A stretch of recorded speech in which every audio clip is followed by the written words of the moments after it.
And you get, if you push it in all at once, you get much higher levels, don't you? Sustain. Or you get a much higher blood level, don't you? Sustain. Over what time frame? It's vague and ambiguous. I thought I clarified that, Your Honor. I'll re-ask it. If you push it in all at once, not the minute to a minute and a half that you're talking about, but just like giving somebody a flu shot, all at once, that can cause resuscitation or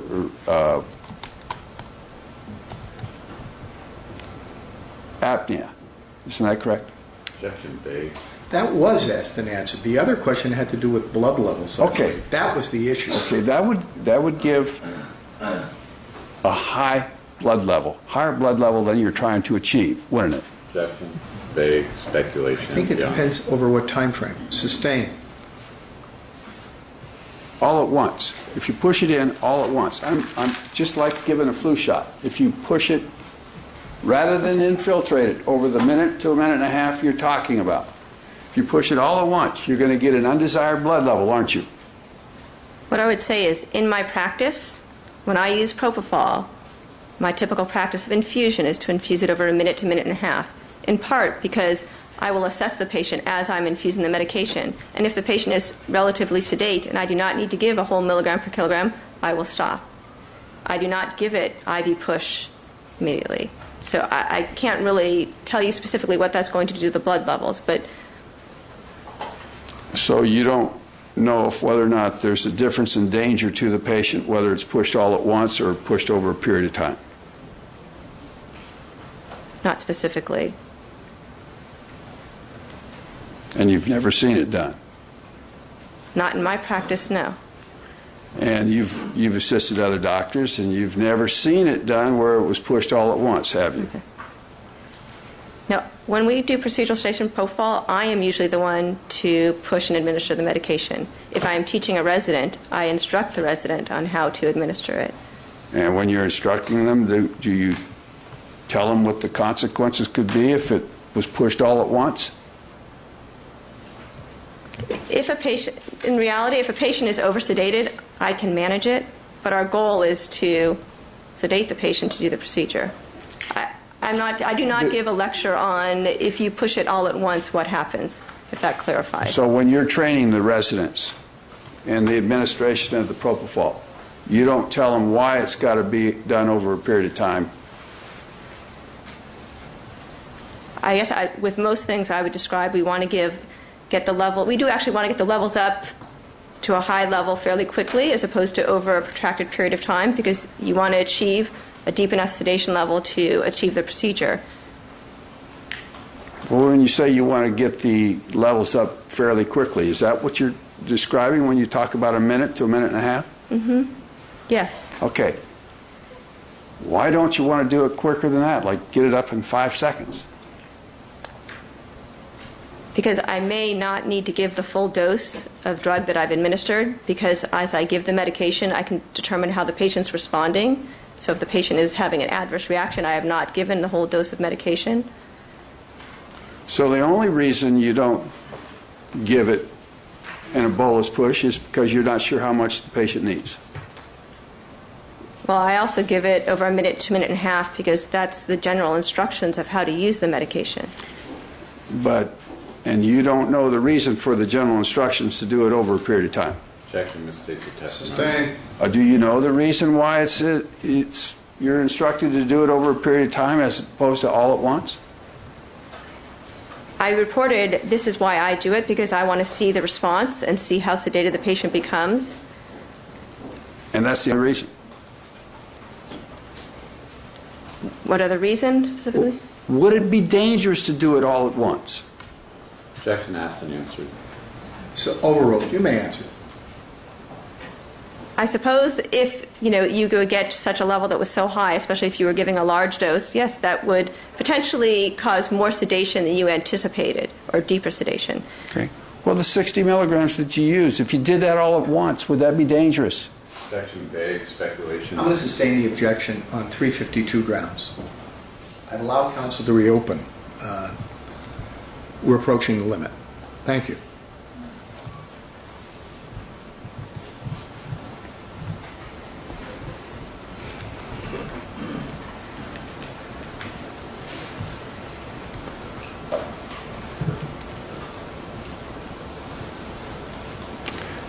Now, whenever you use propofol, you typically have all of the equipment that's available in this surgical suite here, or this trauma bay center? This trauma bay has a number of other equipment and modalities that are not really relevant to procedural sedation. So no, I do not have all of that available to me. Okay, but you've never given propofol outside of a surgical setting, a surgical suite? I do not work in a surgical suite. I work in an emergency department. Okay, and the emergency department has basically all the stuff you have in a surgical suite, doesn't it? I can't speak to what is in a surgical suite. Okay. In the emergency department, I have monitors in every room. I do not perform procedural sedation in a room that does not have a monitor. And when we perform procedural sedation, we have airway equipment in the room and set up, because that is our policy, to have that set up before we start any procedure. When did you start administering propofol? Objection relevant. In terms of year? I'm going to sustain the objection on 352 grounds at this juncture. Thank you. All this equipment that you've identified up here in this trauma bay, such as those computers where the IV bags might hang, Yes. how long have they been there? Objection relevant. Sustain. Is this new equipment? Objection relevant. All right, I'll overrule the objection. Go ahead, please. Everyone at work is going to wonder why I don't know this. I don't know exactly when we moved into the new Ronald Reagan Hospital, but a computerized pump or a pump is something that is standard in practice in the emergency department. And in my entire career, through my training, we have pumps that we can control the rate at which medication flows, whether it was computerized or what type of a specific brand, or if it was that machine. I couldn't tell you how long. Whenever you administer IV medicine, is it always through a pump? No. And administering propofol, has it always been through a pump? When I administer propofol in procedural sedation, it is not through a pump at all. As I said, I administer it myself slowly as a push. That's just with a needle? We use a needleless system, but yes, it is connected to the HEP lock. And that's that little lock on the IV tubing that goes to the patient? The patient will have a catheter, a tube in their arm. At the end, there is a cap. I will connect to that cap it's a wireless, needleless system that we will connect through. There's sort of like a rubber hub. I will then infuse the propofol that's in a syringe that I've drawn up through the IV. So you don't use those pumps for propofol at any time? Objection misstates the testimony. Sustain. What are those pumps used for? Those pumps are used to control the flow of medication and the rate of medication so it would depend on the type of medicine and whether it needed to go in over a certain period of time, or if someone was on a continuous infusion and we wanted to control that infusion. Do you use propofol on a continuous infusion? In some rare circumstances, yes. It's not normally used for procedural sedation that way, though, is it? If a patient, that would not be procedural sedation. That would be used for deep sedation in a patient who has been intubated and is on a ventilator. Okay. Nothing further. Mr. Flanagan, thank you. On redirect, please. Thank you. Dr. Cooper, in deep sedation, where you're going to have a continuous drip or infusion of propofol, you would rely on the infusion pumps, correct? Correct. Okay, and those would monitor precisely the dosage, the amount of propofol flowing into that individual's body, correct? Correct. Okay, now you indicated that when if a patient was over-sedated, you're able to manage that situation. Do you remember that answer to Mr. Flanagan's question? Yes. Okay, and the way you're able to manage that situation is because you're in a hospital setting with all the necessary emergency equipment and airway equipment to manage that type of consequence, correct? Correct. And I'm an emergency physician, and so I have the skills to intubate a patient and to actually obtain an airway if that is so necessary, yes. Okay, and you're prepared for that consequence? Yes. Thank you. Nothing further, Your Honor. Thank you. Any on recross, Mr. Flanagan?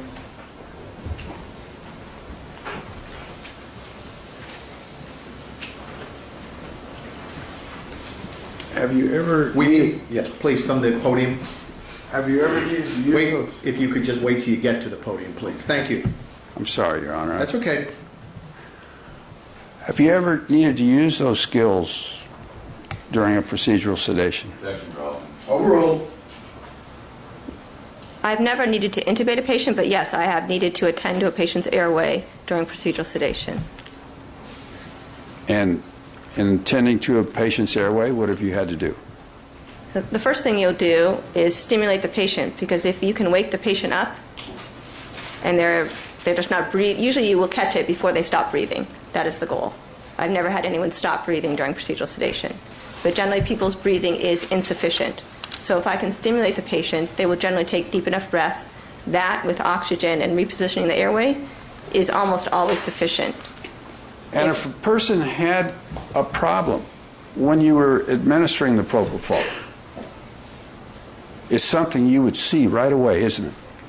Yes, that's why you are monitoring them. Why me as the physician and the nurse is monitoring the patient. So if you took 60, I think he said 60 milligrams for a 60 kilogram patient, and you started administering it, you could see if there was a problem developing right away, couldn't you? Typically, yes. And what would the signs be that the problem was developing? A problem of oversedation? Is that the question? Because there could be other problems, an allergic reaction, some other unexpected reaction. Okay, well, you've never seen those happen, have you? I usually screen patients so that I do not perform procedural sedation in someone who may have a problem or may be allergic. Is that a no? You've never seen that? Other reactions, no. Okay. Now, the one problem that you could that you might see would be a breathing problem. The common problem, the first problem you'll see will be oversedation, which would result in respiratory insufficient breathing. Yes. Okay, and you could determine that by just seeing the patient, couldn't you? When you're doing a procedure, you may miss something when seeing the patient. That is why we have a monitor that monitors their pulse oximetry, capnography, which will pick it up often before humans will detect or notice there's a problem. But you shouldn't actually be doing the procedure and controlling the propofol also, though. That's for separate people, isn't it?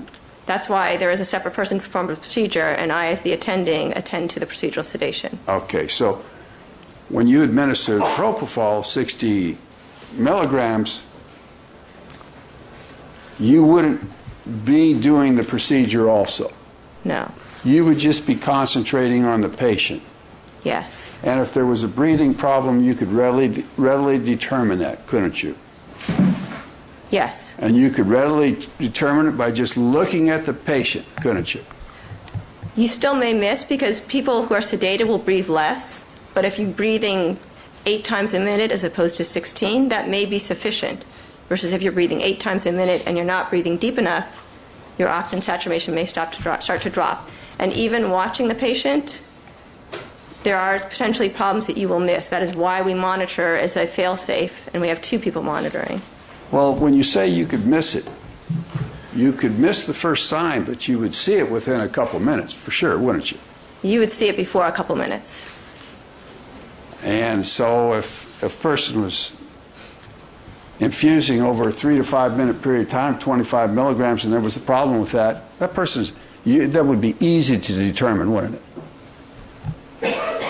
If you're asking me, if I was watching a patient and monitoring them, and they had a problem, would I notice it, or would the computer or the monitor alert me to there being a problem while I'm doing my procedural sedation? Either me or the monitor or the nurse who was monitoring the patient would identify the respiratory depression before it became a problem, yes. I mean, and you would identify it without a monitor, wouldn't you? I would hope I would, but I have a monitor and an additional person so that I do not miss it, because that is the danger in performing procedural sedation and why it is restricted.